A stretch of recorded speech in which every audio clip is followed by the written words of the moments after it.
Hare Krishna. Welcome all devotees to the Gita Daily program. Thank you all for joining. So today we'll be continuing the discussion on chapter 2, Sloka number 44. So let's take the blessings of the Lord so that we can understand the transcendental topics of spiritual topics. So let's pray to Lord Jagannath, Baldev, Subhadra, Maya, Sudarshan, Gauranitai, Lakshmi Narasimha Deva, Panchatattva for their blessings so that we can understand the topics. So we'll start with the prayers. You can repeat after me. You can remain muted. ॐ अज्ञानतिमिरन्दस्य ज्ञानाञ्जनशलाकया चक्षुरुन्मीलितं येन तस्मै श्रीगुरवे नमः। नमः ॐ विष्णुपादाय कृष्णप्रेष्ठाय भूतले श्रीमते भक्तिवेदान्तस्वामिन् इति नामिने। नमस्ते सरस्वती देवे गौरवाणी प्रचारिणे निर्विशेषशून्यवादी पाश्चात्यदेशतारिणे।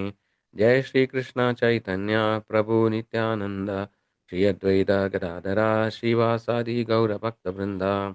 हरे Krishna Krishna Krishna Hare Hare Hare Ram Ram Ram Hare Hare. So we'll dedicate the session to His Divine Grace A.C. Bhaktivedanta Swami Srila Prabhupada, Founder-Acharya of International Society for Krishna Consciousness, who has given the Bhagavad Gita knowledge in a very simple and practical way so that we are able to take the benefits. So let us thank Srila Prabhupada. So today's topic is Sloka 244. So let us recite the Shloka.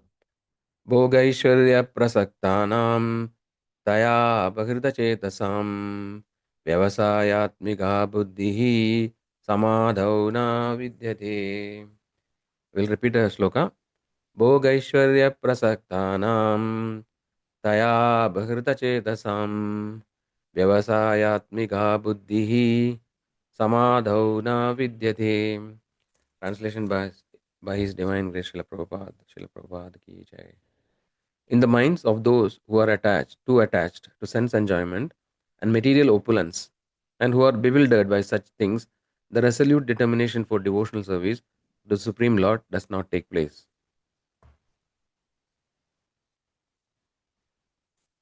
So we'll look at the word-to-word meaning. Bhoga, to material enjoyment, Aishwarya, and opulence. Prasaktanam, for those who are attached. Taya, by such things.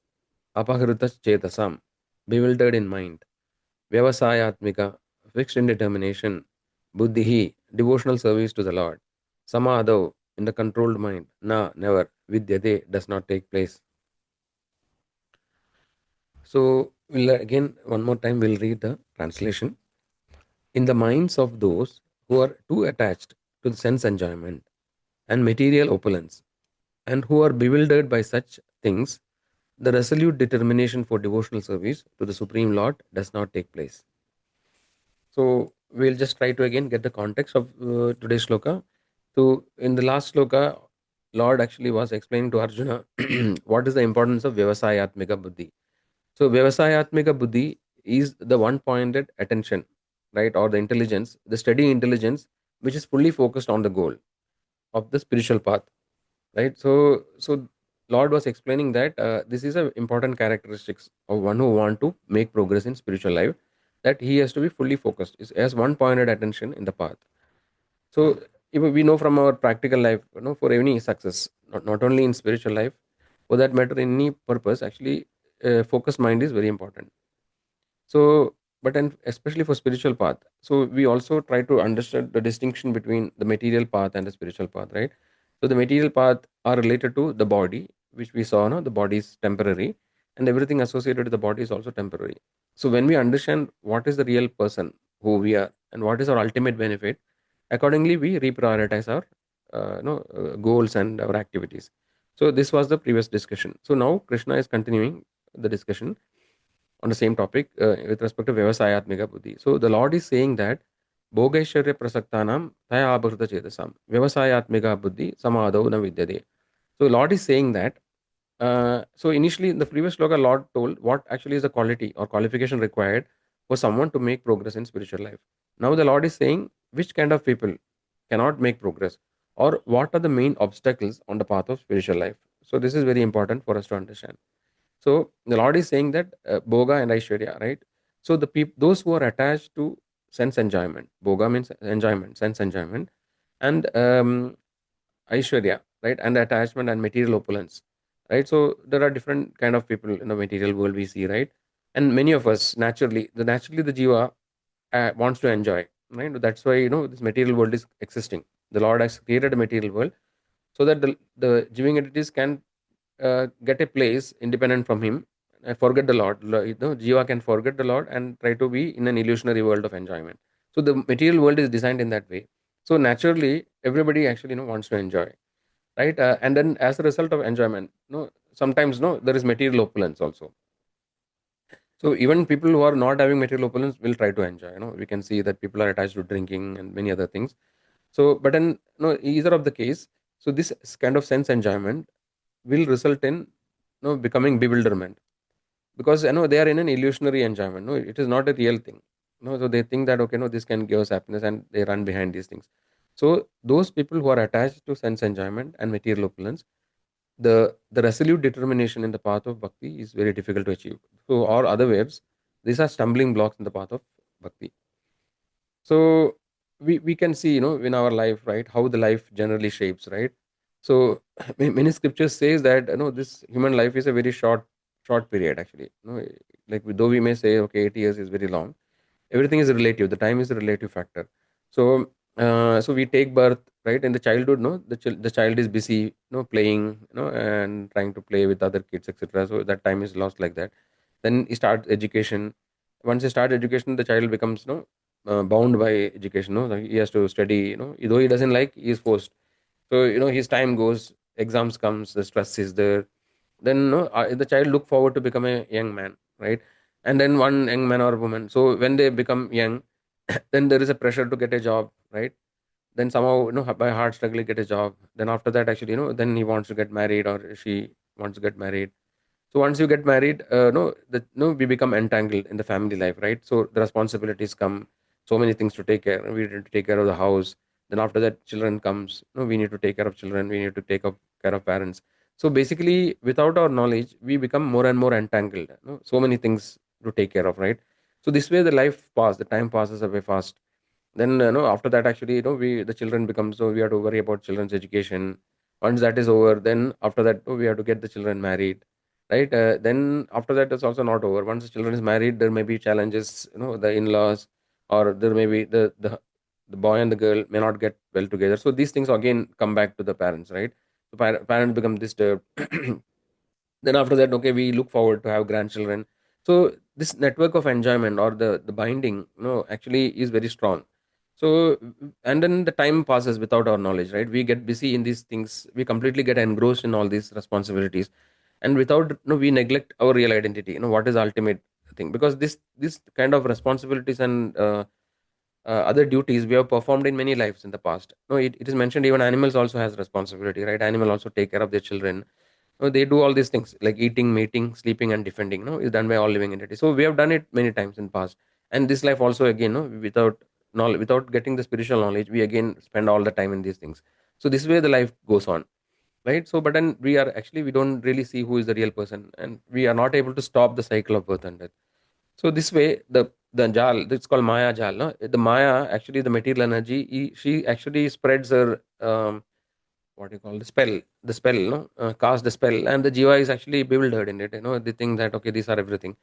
So we can see that. No, see, also another example is like buying something, right? So sometimes people want to buy a car, so they have the desire, or a house, whatever. No, so they desire for many years. They save the money, or after buying the car, they get entangled. So then they become attached. So once the car is there, we have to maintain the car, right? We have to take the car to a shop.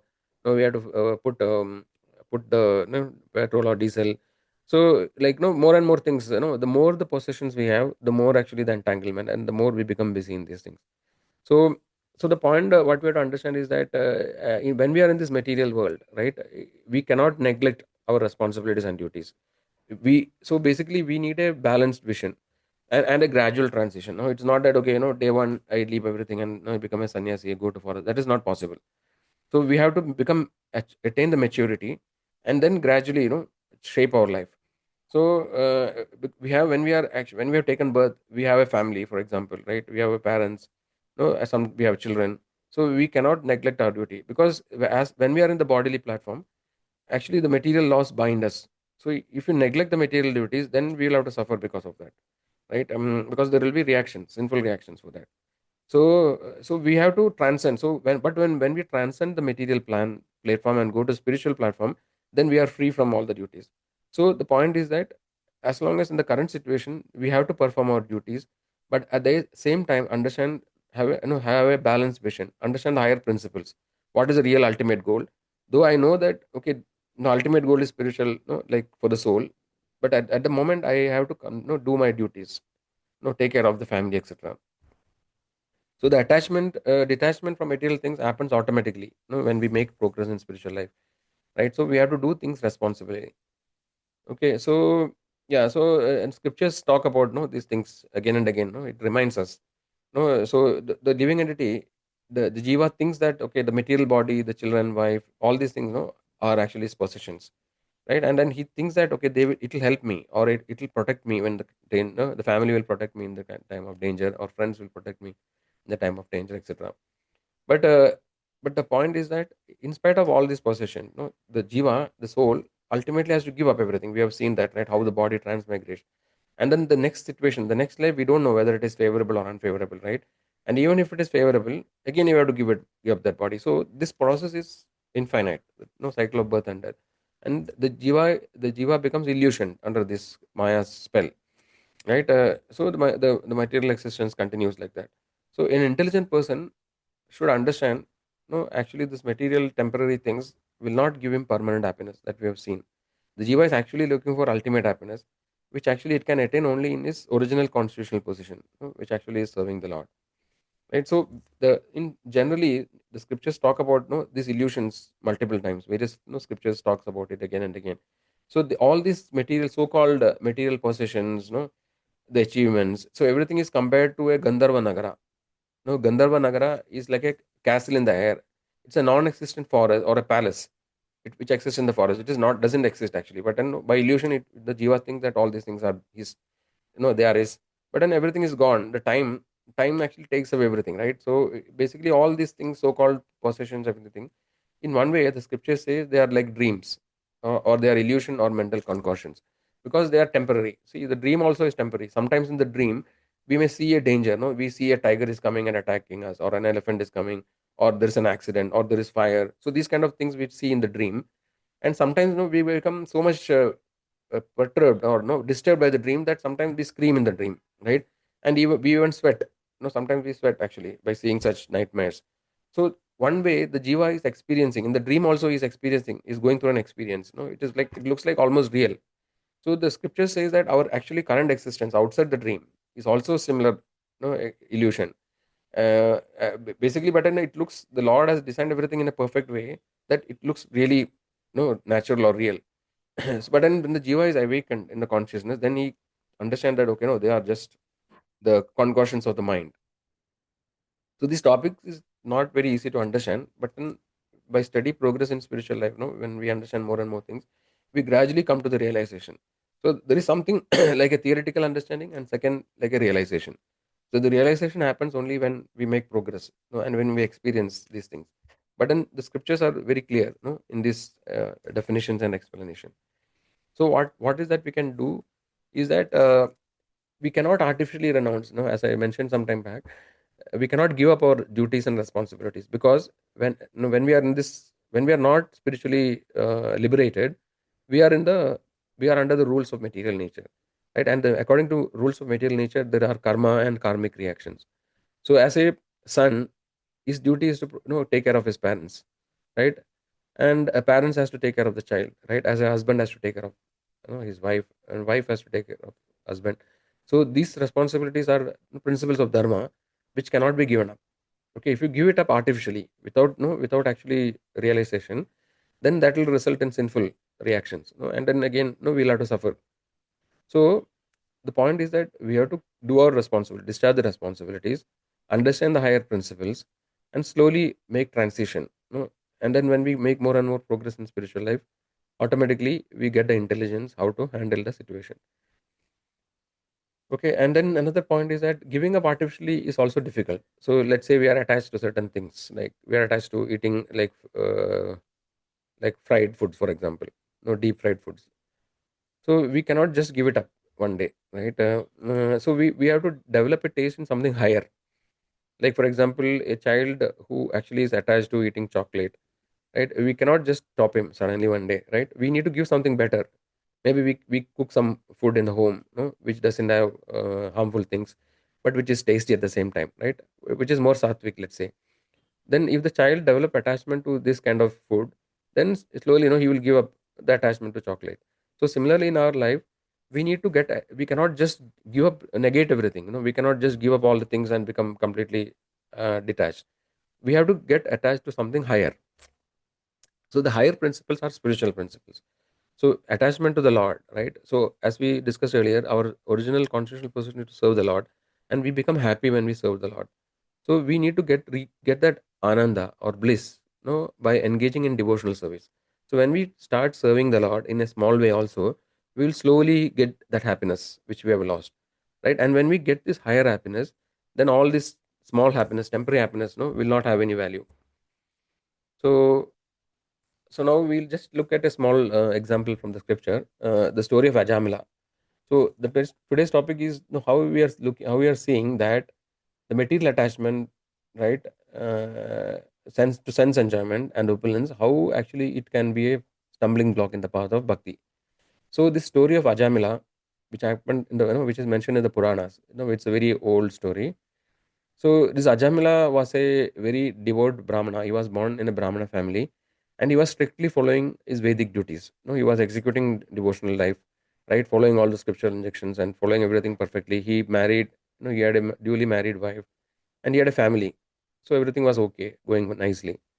But unfortunately, one day, he went to the forest, and he actually, he saw a prostitute, who was in a compromising position with another man.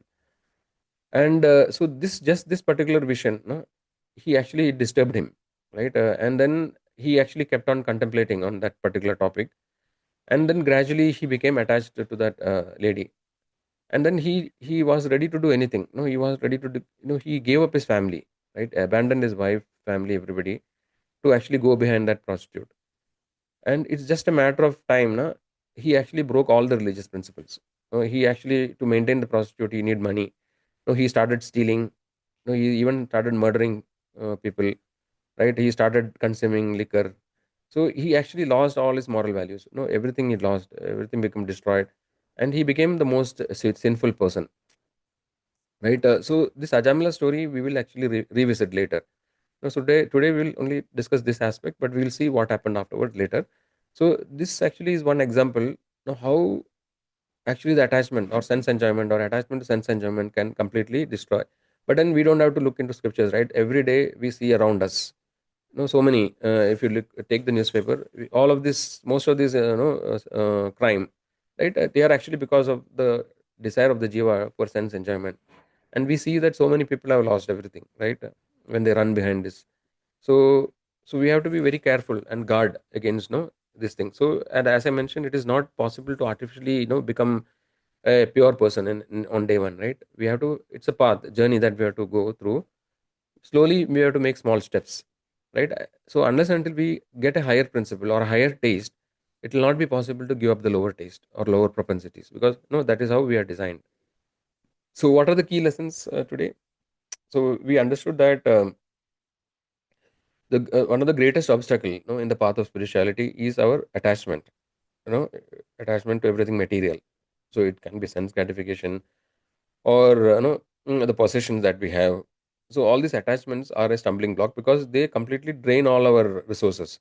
Our mind is completely become preoccupied with all these things, that we actually can't, we don't have any time for higher principles. And under the illusion, the jiva thinks that everything, this is everything, nothing beyond that. So we have to be very careful to really get the spiritual vision, to see through all these fallacies. So how can we, what is the practical thing that we can do? So we have to start practicing spirituality, right? Spirituality is not theoretical. No, understand all these theoretical topics. and just contemplating on that will not, may take us far. So we have to do, so that's why devotional service, it is called service. So there is something practical. So what are the things we can do is that, one we can do is japa is one thing, no, chanting the holy names of the Lord. It is a very powerful spiritual practice, right? Then we can hearing about the Lord, like there are lectures, for example, on the spiritual topics, so we should hear. Then we should try to do some service, some practical service. So chanting is considered as one of the service, but we can do some seva, right? For example, help, for example, helping to spread the spiritual knowledge, right? So we can share the information about spirituality. We discussed about books, right? There are many books which are giving spiritual knowledge, so we can try to distribute the books to people, or we can try to preach, tell whatever little things we learn, we can share with our families, friends, etc. So these are all sadhana, I mean, part of sadhana. It's are considered a service. So these things will help us to make, progress in spiritual life. Then another important aspect is association of devotees or satsanga, right? Try to be in association of good company, and minimize the association with bad company, right? So to live in this world, we cannot give up the social relationship, etc. No, suddenly, right? We have friends, office colleagues. So we can reduce, or we can limit, the association with them, right, to the required formality level, and try to increase association with people who are more spiritually inclined. So that will help us to make progress, right? And then, yeah, one principle we can apply in our life is, no, simple living and high thinking. So today's world, no, mostly the ulta happens, right? High living and simple thinking. What is required is that, what is our thoughts and our consciousness is more important, right? Not the material possession. So, try accumulating too many things for opulence, or, for enjoyment, will be, is contrary to the principles. So have a very simple living, minimize the requirement, have what is necessary, but have high thinking. Our thinking should be at a higher platform. Like, we should think about spiritual topics, right? So this could be something which you can apply in a practical level. So with that, I think we come to end of today's topic. Okay, so are there any questions?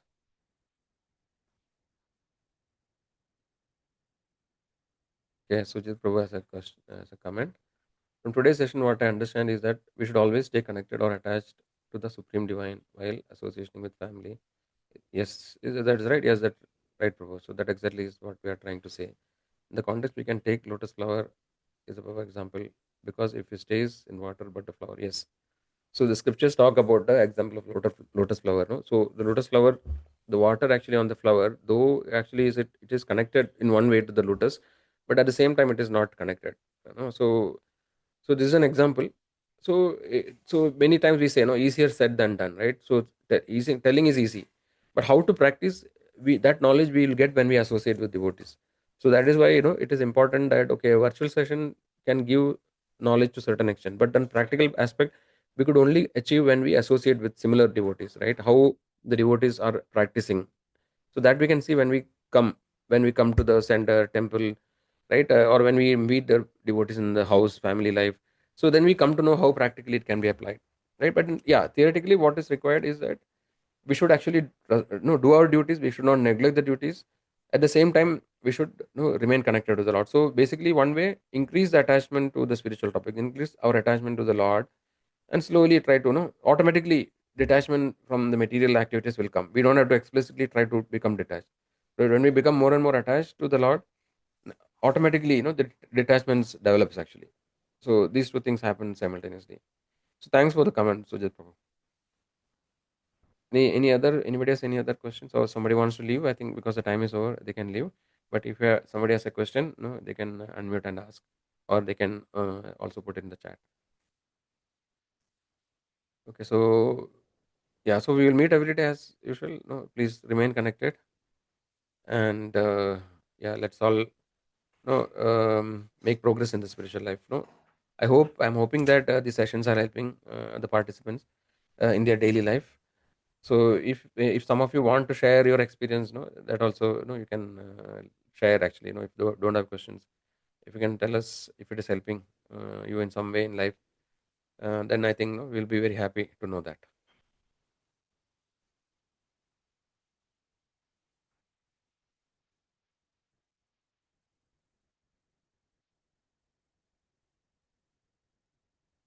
Okay, looks like there are no comments.